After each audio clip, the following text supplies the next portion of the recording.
नमस्कार शेतकरी मित्रांनो, स्वागत आहे तुमचं आपल्या कृषी कन्या यूट्यूब चॅनलवर। बघा शेतकरी मित्रांनो, आजचे कांदा बाजारभाव या व्हिडिओच्या माध्यमातून आपण बघणार आहोत। तत्पूर्वी आपण चॅनलवर नवीन असाल तर चॅनल सबस्क्राइब करा, व्हिडिओला लाईक करा आणि शेअर करा, त्यामुळे तुम्हाला नवीन व्हिडिओचे अपडेट लगेच बघायला मिळतील। चला तर व्हिडिओला सुरुवात करूया। बघा शेतकरी मित्रांनो, कृषी उत्पन्न बाजार समिती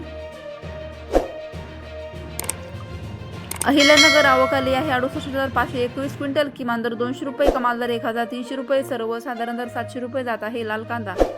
पुढील बाजार समिती लासलगाव बिनचूर आवक आली आहे 11,305 क्विंटल, किमान दर 500 रुपये, कमाल दर 1,301 रुपये, सर्वसाधारण दर 1,100 रुपये जात आहे लाल कांदा। पुढील बाजार समिती राहुरी वांबोरी आवक आली 6,638 क्विंटल, किमान दर 100 रुपये, कमाल दर 1,500 रुपये, सर्वसाधारण दर 1,000 रुपये। पुढील बाजार समिती भुसावळ आवक आली 51 क्विंटल, कमाल दर 1,200 रुपये, किमान दर 800 रुपये, सर्वसाधारण दर 1,000 रुपये। पुढील बाजार समिती सांगली आवक आली 4,705 क्विंटल, कमाल दर 1,700 रुपये, किमान दर 500 रुपये जात आहे लोकल कांदा।